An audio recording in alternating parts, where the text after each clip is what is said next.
देखिए बेटा, कल वाले क्रम में बाकी के जो एक्सरसाइज 4.1 के सवाल बचे हुए हैं आरपीयू में, वो सवाल हम कराएंगे। तो यहाँ पे हमें प्रत्येक, यहाँ पे 6 क्वेश्चन लिखे हुए हैं। 6 क्वेश्चन में प्रत्येक क्वेश्चन में से हमें एक्स की वैल्यू फाइंड करनी है, ठीक है। तो पहला नंबर क्वेश्चन क्या है आपके पास, यहाँ लिखा है -6 और फिर 3 फिर 2 फिर यहाँ एक्स बराबर में दे रखा है 18 18। आप अगर -6 का गुणा किसमें कराएंगे, एक्स में, तो यहाँ आएगा -6x और फिर इसका मल्टीप्लाई इसमें कराएंगे तो यहाँ पे कितना आएगा, -6 बराबर कितना आ जाएगा 18।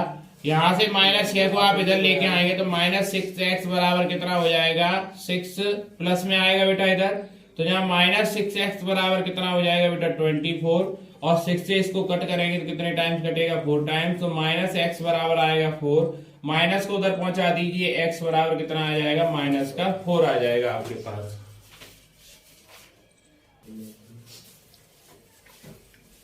क्वेश्चन नंबर बेटा सेकंड वाला देखेंगे। यहाँ पे सेकंड वाला क्वेश्चन क्या है आपके पास, यहाँ दे रखा है 2 और x, यहाँ -3, यहाँ पे 9 बराबर में कितना है बेटा 30। इसका गुणा यहाँ कराइए तो 9 दूनी कितना होगा बेटा 18, -3 का गुणा x से कराइए, पहले माइनस यहाँ आता ही है तो यहाँ -3x आ जाएगा बराबर कितना हो जाएगा 30।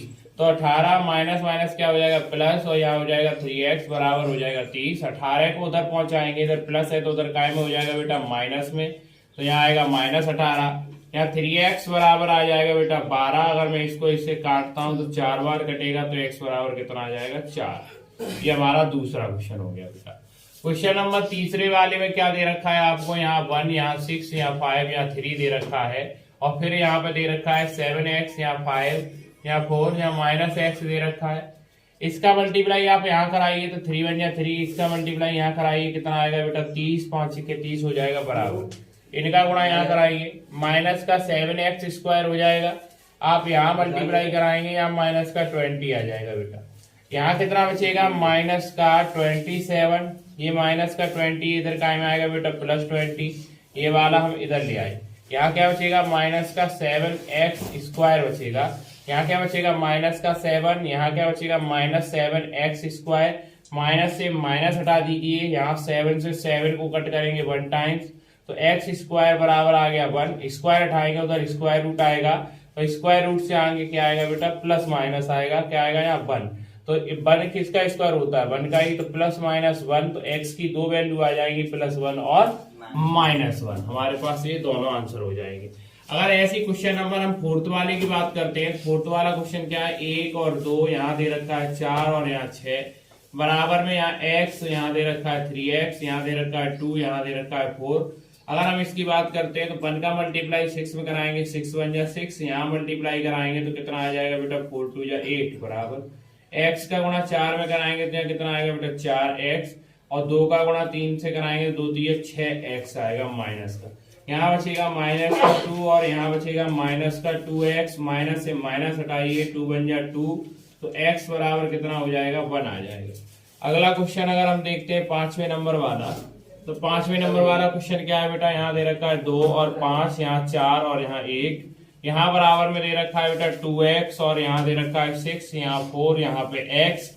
इसका गुणा यहाँ कराइए तो यहाँ आएगा 2 1 या 2, इसका मल्टीप्लाई यहाँ कराइए 4 5 जो हो जाएगा 20 बराबर 2x का x में कराएंगे 2x स्क्वायर आएगा, 6 का 4 से कराएंगे कितना आएगा -24 आएगा, तो यहाँ कितना आएगा -18 बराबर में आएगा 2x स्क्वायर, -24 दे रखा है, -24 को हम इधर लेके आएंगे तो -24 काय में आएगा बेटा यहाँ प्लस में आ जाएगा, तो +24 बराबर हो जाएगा 2x स्क्वायर, यहाँ क्या आएगा +6 बराबर आएगा 2x स्क्वायर, 2 से कट कर दीजिए 2 3 या 6, x स्क्वायर बराबर +3, स्क्वायर हटाएंगे तो स्क्वायर रूट आएगा, तो प्लस माइनस रूट में कितना आएगा 3 आ जाएगा ये।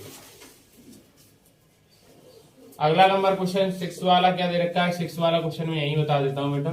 2 का मल्टीप्लाई 5 में कराएंगे कितना आएगा 10, 3 का मल्टीप्लाई 4 से कराएंगे कितना आएगा 12 बराबर, x का गुणा 5 से कराएंगे तो 5x, 3 का गुणा 2 से कराएंगे तो 3 दूनी 6x आ जाएगा, यहाँ घटाएंगे यहाँ -2, यहाँ घटाएंगे तो यहाँ -x, माइनस से माइनस हटा दीजिए, x की वैल्यू कितनी आ जाएगी 2 आ जाएगी। इसी के साथ आपकी एक्सरसाइज 4.1 खत्म होती है। देखिए बेटा, सारणिकों का प्रारंभिक गुणधर्म क्या है या सारणिकों के प्रारंभिक गुणधर्म क्या है। गुणधर्मों के आधार पर हम सारणिकों को बहुत जल्दी सॉल्व कर सकते हैं, इसलिए प्रारंभिक गुणधर्म आपको याद होना बहुत जरूरी है। सबसे पहला गुणधर्म ये कहता है, यदि किसी सारणी की किसी भी पंक्ति का या किसी भी स्तंभ का प्रत्येक अवयव अगर शून्य होगा तो उस सारणी का मान हमेशा शून्य ही होगा। ये बात आपको याद रखनी है। कोई सा भी सारणी ले लीजिए, अगर किसी भी सारणी की कोई सी भी पंक्ति हो, चाहे R1 पंक्ति, चाहे R2 पंक्ति, चाहे R3 पंक्ति, चाहे C1 कॉलम, चाहे C2 कॉलम, चाहे C3 कॉलम, कोई सा भी कॉलम ले लीजिए, कोई सी भी पंक्ति ले लीजिए, अगर उसका प्रत्येक अवयव 0 है तो उस सारणी का मान भी क्या होगा, हमेशा 0 होगा। जैसे अगर बात की जाए, आपके सामने एक एग्जाम्पल बताता हूं बेटा मैं। यहाँ एग्जाम्पल में एक दे रखा है क्वेश्चन, यहाँ 2 0 और 2, यहाँ दे रखा है 5 0 और यहाँ दे रखा है 4, यहाँ दे रखा है 4 0 और यहाँ -2। अगर आप इस सारणी को सॉल्व करते हैं तो इस सारणी को सॉल्व करने पर हमेशा आंसर क्या आएगा, 0 आएगा, क्योंकि इसकी जो R2 पंक्ति है, ये वाली सेकंड जो रो इसकी दे रखी है, उसका प्रत्येक अवयव क्या है, 0। आप अपनी तरफ से कोई भी आप वो सारणी लिख लो, कोई भी सारणी लिख लीजिए, लेकिन किसी भी पंक्ति का या किसी भी कॉलम का कोई भी अवयव आप 0 बना लीजिए प्रत्येक अवयव, तो उसका आंसर हमेशा क्या आएगा, 0 है।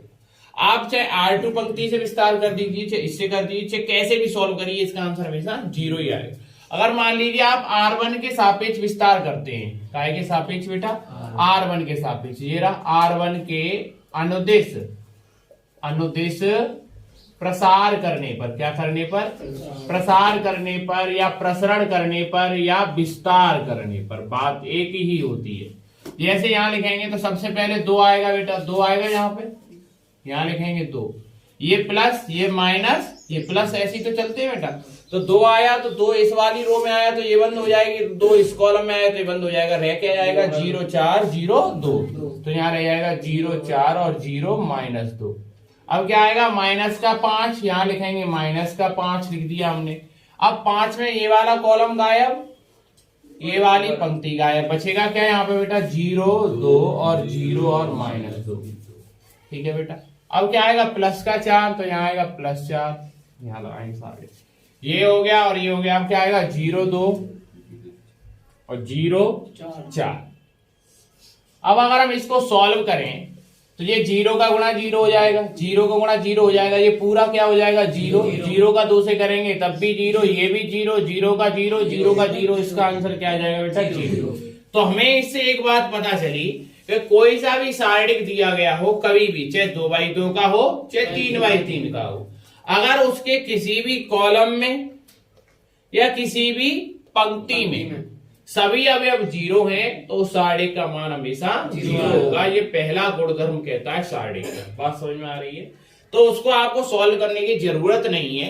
आप क्या लिखेंगे, ऐसा कोई सारणी अगर आपको दे रखा है तो वहां लिखेंगे गुणधर्म 1 से, गुणधर्म 1 से दिए गए सारणी का मान 0 होगा। ठीक है बेटा, बात समझ में आ रही है?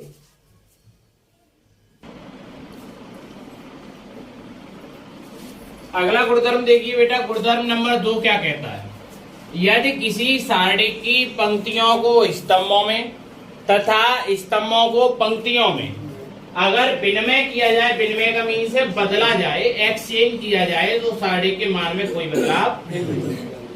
कहने का मतलब ये जो पंक्तियां हैं उन्हें क्या बना दो बेटा, स्तंभ, और स्तंभों को क्या बना दो, पंक्ति।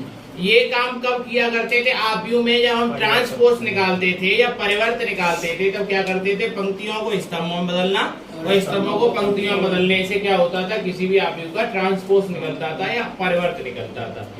ऐसी देखिए, जैसे यहाँ पे एक सारणिक है 2x2 का, 2 4 3 और 5 यहाँ दे रखा है। अगर मैं इसको बदल दूं, 2 3 क्या है, यहाँ पे भी पंक्ति है, तो मैं अगर इसको स्तंभ बना दूं 2 3 को, देखो ये लेटा हुआ था, मैंने इसको खड़ा किया। जैसे ये 4 और 5 लेटा हुआ था, मैंने इसको स्तंभ बना दिया। अब इसका जो आंसर है वही आंसर हमेशा इसका रहेगा। देखो 2 पंजे 10, 3 चौके 12 बराबर 2 पंजे 10, 3 चौके 12। अगर मैंने इसको सॉल्व किया तो -2 बराबर -2। कोई आंसर में फर्क पड़ता है? कुछ फर्क नहीं पड़ता। पंक्तियों को स्तंभ में बदलने पर, स्तंभों को पंक्तियों में बदलने पर कभी भी सारणी के मान में कोई बदलाव नहीं होगा।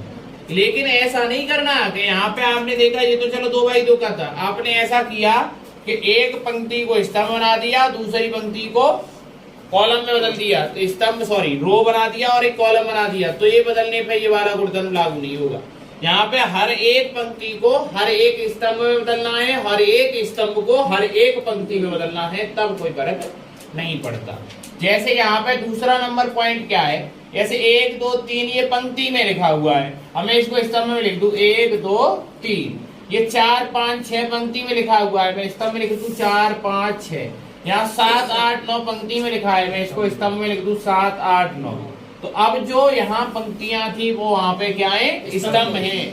यहाँ जो स्तंभ थे अब वो वहां पे क्या है, पंक्तियां हैं। लेकिन इसके मान में कोई बदलाव नहीं आएगा। जैसे अगर हम यहाँ से R1 पंक्ति से सॉल्व करते हैं, इस पंक्ति से यहाँ पे सॉल्व करूं और मैं यहाँ पे भी इसी पंक्ति से सॉल्व करूं, ठीक है, तो तब भी आंसर सेम आएगा। जैसे मैंने यहाँ लिखा 1 के बाद क्या करेंगे, इस वाले को छोड़ देंगे और इसको छोड़ देंगे, इसका इसमें गुणा कराओ, डायरेक्टली कर रहे हैं। 9 पंजे 45 और 8 छिक्के 48, यही तो आएगा।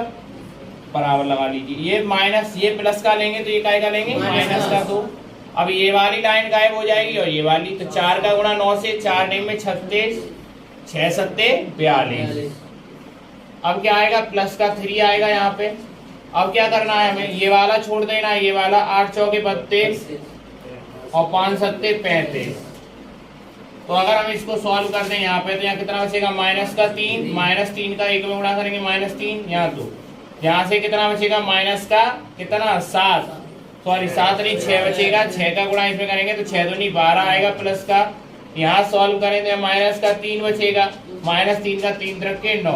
अब ये माइनस माइनस के कितने हो गए, -12 और ये प्लस का 12। इसका आंसर क्या आ रहा है, 0। क्या आ रहा है, 0। इधर 0 आ रहा है तो उधर भी क्या आएगा बेटा, 0 ही आएगा आपके पास।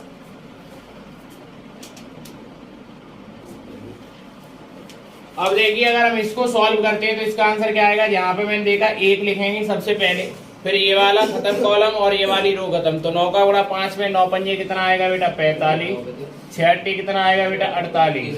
अब क्या लेंगे, माइनस का 4, -4 लिया, ब्रैकेट क्लोज। ये वाले लाइन गायब हो जाएगी, ये गायब हो जाएगा। अब हम यहाँ पे क्या देखेंगे बेटा, 2 का गुणा 9 में करेंगे, 2 में कितना हो जाएगा बेटा आपके पास 18, ठीक है। 8 का गुणा 3 में करेंगे, 8 3 कितना हो जाएगा 24, ठीक है बेटा। अब क्या आएगा, प्लस का 7, तो यहाँ +7 ब्रैकेट में देखेंगे, ये गायब और ये गायब। इसका गुणा यहाँ करेंगे 2 छिक्के 12 आएगा यहाँ पे, ठीक है। 5 दिया कितना आ जाएगा, 15 आ जाएगा यहाँ पे।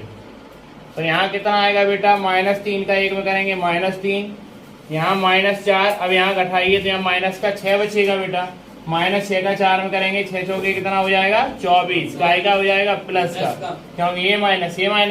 यहाँ माइनस का 3, 7 के 21, माइनस के 21, इनको प्लस करेंगे तो ये हो जाएगा -24 और ये वाला +24 घटाएंगे क्या आएगा बेटा, 0।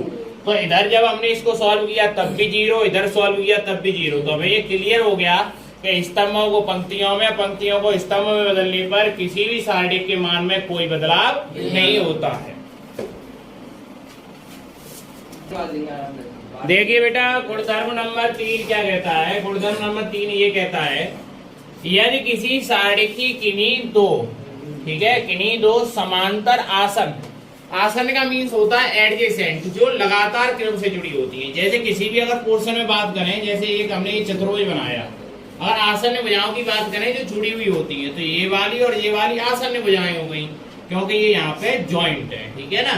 तो आसन्न का मतलब होता है क्रमबद्ध, कि कोई चीज को करे वो आसन्न हो गया।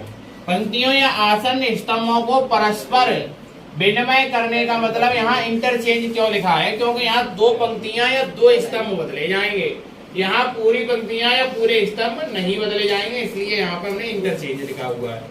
बदला जाए तो सारणिक का मान नहीं बदलता, लेकिन क्या बदल जाता है, चिन्ह बदल जाता है। अगर इधर प्लस का आंसर होगा तो इधर माइनस आएगा, इधर माइनस आया हुआ तो उधर प्लस आएगा, ये क्लियर बात है। यहाँ पर हम प्रत्येक पंक्ति को प्रत्येक स्तंभ से नहीं बदलेंगे, यहाँ पे किन्हीं 2 पंक्तियों को किन्हीं 2 स्तंभों से बदलेंगे। यहाँ बोला कितने की डिमांड है, केवल 2, बात समझ में आ रही।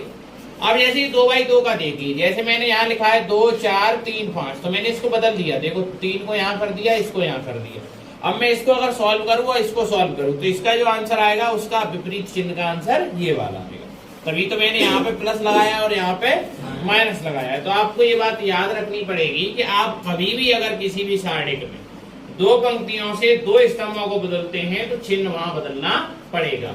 जैसे अगर मैं इसको यहाँ बदलता तो यहाँ बदलने पर क्या होता बेटा, इसको बदलने पर जैसे मान लो मैं 4 वाले को यहाँ पहुंचा देता, इस वाले को मैं यहाँ पहुंचा देता, ठीक है, दो पंक्तियां आपस में बदल रही हैं तो यहाँ बदलने पर क्या बदल जाता है, इसका चिन्ह बदल जाता। तो 4 7 ऊपर पहुंच जाएगा, 7 8 9 4 5 6, तो यहाँ पे क्या बदल जाएगा, साइन बदल जाएगा।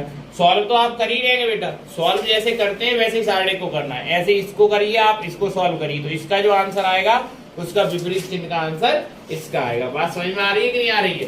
या तो स्तंभों को बदलते, स्तंभों को कैसे बदलते, अगर मैं इस वाले स्तंभ को यहाँ लिख देता, इस वाले स्तंभ को मैं यहाँ लिख देता, तब भी चिन्ह ही बदलता। क्या बदलता? चिन्ह ही बदलता। अगर मैं इस वाले स्तंभ को मैं यहाँ लिख देता, इस वाले स्तंभ को मैं यहाँ लिख देता, तब भी चिन्ह ही बदलता। बात याद रखना इस बात को। या आप ऐसे याद रखिए, इस वाली पंक्ति को मैं यहाँ कर दूं और इस वाली पंक्ति को मैं यहाँ कर दूं इस जगह पर, तब भी क्या बदलेगा, चिन्ह ही बदलेगा। जब दो पंक्तियां या दो स्तंभ आपस में बदलेंगे तो हमेशा क्या बदलेगा, चिन्ह ही बदलेगा। तो यहाँ तक गुणधर्म नंबर 3 कंप्लीट हो।